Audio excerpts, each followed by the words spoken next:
Hello everyone. I would like to thank you before starting my presentation for your for attending to it. My name is Franco Falconi, and today I will present you my work on the control strategy for the combustion optimization for waste to energy incineration plants. So this work has been done in collaboration with Schneider Electric and the Conservatoire National des Arts et Métiers in Paris, France. To do so, I propose you the following agenda. So first of all, I will make an introduction and a problem statement of what incineration plants are for. Then I will propose to you a model of the combustion of this process. Then we will go through a control strategy for the optimization of the combustion, and finally I will conclude on this work. So as we can see here, the quantity of municipal solid waste worldwide is increasing, given that we are consuming more and more um, we're consuming more and more objects, and so we are producing also more and more waste. So we need to take we need to dispose of this waste, and there are several ways of doing so. One is to put this on landfills, but this will cause a lot of pollution. And another solution that could, uh, let's say, give a good balance between pollution and space is using incineration plants. So, as we can see, given that the population is constantly increasing, so this is just to show the population of the United States, but the world population is having the same curve and the same tendency to increase. So we need to have solutions in order to cope with all this new waste that will continue to appear. And so to do so, we have this already existing solution that is called a waste to energy incineration plant. So how does it work? So first of all, we have the waste from houses that is collected by trucks. Then it arrives to a pit where we have a big mechanical crane that will take all this waste and will put it into the grate, as we can see here. So this waste is then burned, and the energy of the smoke that comes from this combustion is then given to a water exchanger that will produce steam, and this steam will go through a turbine engine in order to create electricity. And also, in some type of plants, we have cogeneration, which means that the remaining energy that is contained in the steam will be given to the municipal heating system. So in our case, we're going to focus on the combustion, the control of the combustion. So we want to make the full automation of the combustion process, but there are some problems. The first one is that for a classical PID control, this kind of process is way too complex to handle. And also we need a real-time computation of the command, which means that we cannot use very complex, for instance, CFD, so computational fluid dynamics, in order to model this kind of process. So the solution is to try to obtain a simple and reliable model of the combustion of this waste in order to control the steam production. So just to have some figures on mind, currently the set point is to produce 125 tons per hour of steam. The process average value is 122 tons per hour, with a standard deviation between 7 and 11 tons per hour, which means that we have a process that has a big variability and is not well controlled. In order to have a combustion, we need obviously three main ingredients, which are the fuel. In our case, is the municipal solid waste. We need the oxygen that is given by primary and secondary air. So primary and secondary air are basically just air that is taken from the atmosphere, so from ambient air, and it's sent into the combustion chamber in order to give all the needed oxygen for the combustion. And finally, the heat that will maintain the combustion um, is given by the flame that that already exists, which means that this combustion is self if uses its own energy in order to continue burning. So here is a table of some values and composition of the municipal solid waste. Um, so just to give you some ideas, the low heating value, LHV, means the energy that is released by the combustion of 1 kilogram of dry waste, which is the value that we will use for our modeling.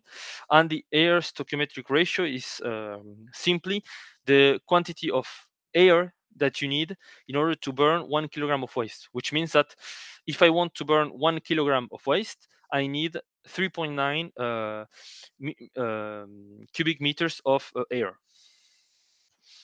So how does the grate works? So at the beginning of the grate, we have the injection of waste. So we can consider that we have an homogeneous waste bed.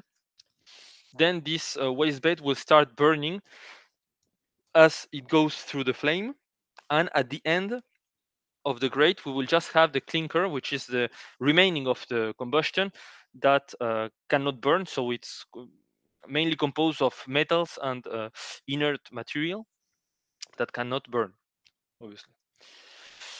So in order to model this, the first part of the grate will be just modeled as a classical um, integrating system, which means that we have the change in the height of the waste bed will be due to the speed at which the waste bed leaves the third zone and the quantity of waste that we introduce into this waste into this waste bed, obviously. And secondly, the combustion zone will be modeled obviously by the variation of the height in this combustion zone will be linked to the quantity of air that is introduced in order to burn the waste, because the more air we introduce, the greater the quantity of waste that will be burned is. And in this case, we have this equation which comes from a balance of mass. And for the energy balance, so we need to make an energy balance in order to estimate the temperature in the combustion chamber.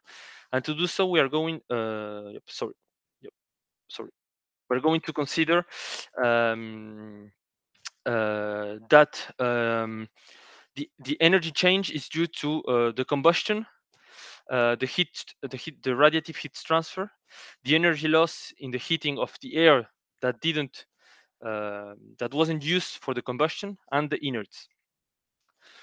So, oh, sorry,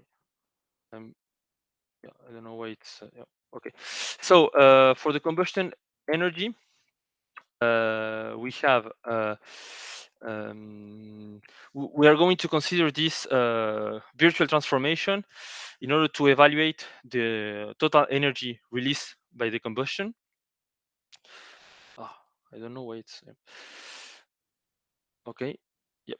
So then, in order to evaluate each step of the virtual transformation, we have the first step, which is taking all the fuel and bring it to the standard conditions. Then we have the energy release at standard conditions, and finally we have to take all the products of the combustion to the final state, which is the last line, and we have a minus sign because we are considering an exothermic reaction. Um, then we have the air that wasn't used to the combustion, but it's used um, uh, to cool the combustion chamber, which is the suppressed air. And we also have the energy that has been received by the inerts, because the inerts at the end of the combustion have a certain temperature, so they have received a certain energy. And finally, we have to take into account the energy that has been lost by these hot gases, because they are obviously irradiating and they follow the Stefan Boltzmann law of radiation that we can see here.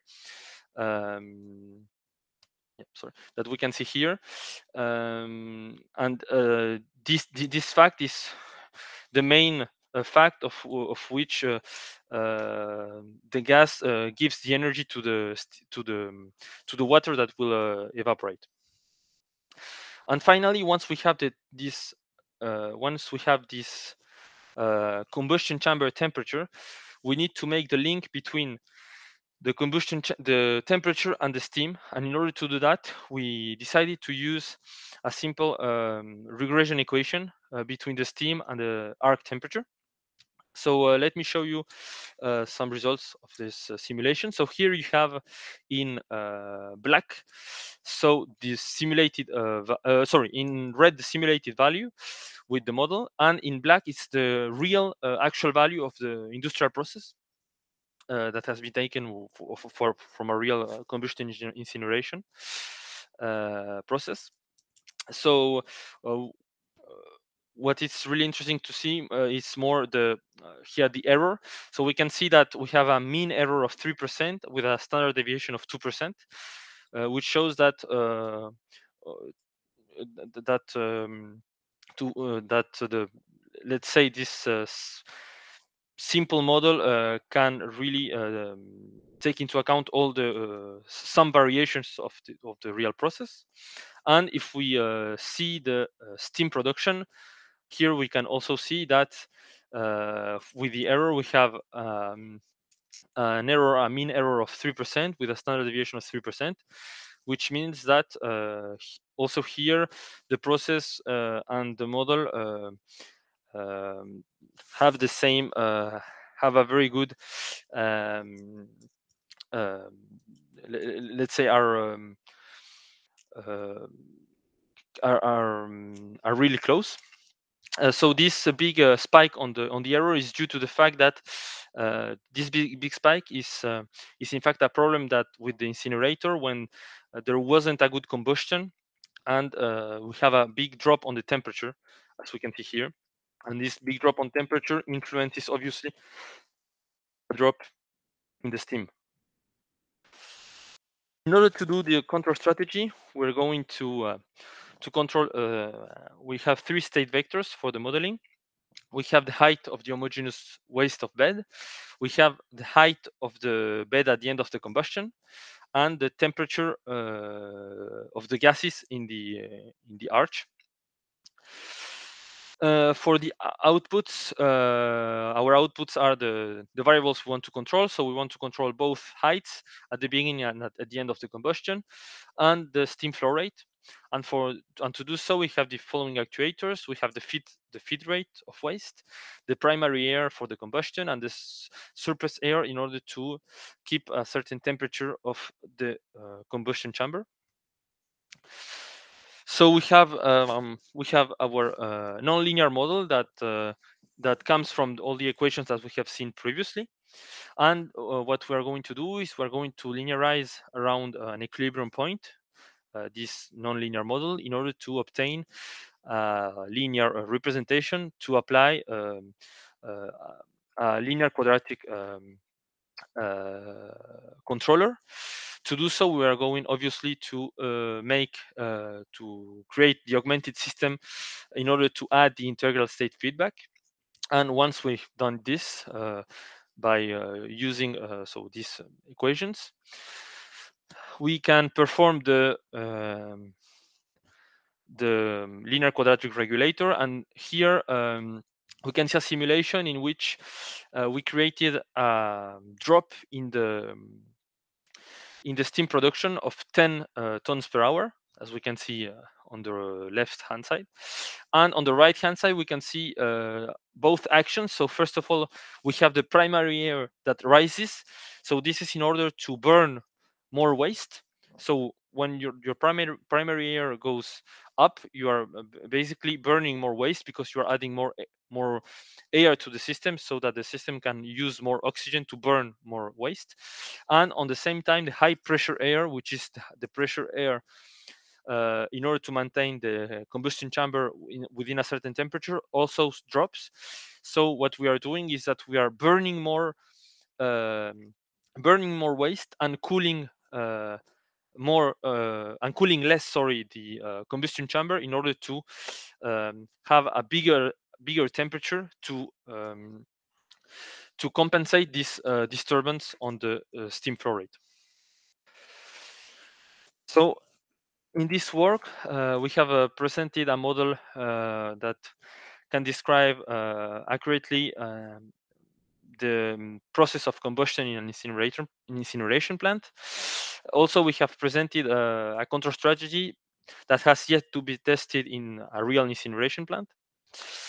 Um, there is also some issues which are related to the evaluation in real time of the low heating value. As I said before, the low heating value is the energy released by the combustion of the waste bed. So we have this mean value, but the problem is that uh, this value has a lot of standard deviation. So we need to try to evaluate it beforehand in order to have, let's say, a consistent control strategy.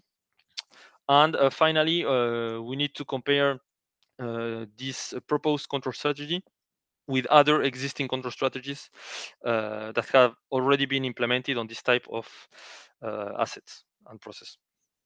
So thank you very much for your attention.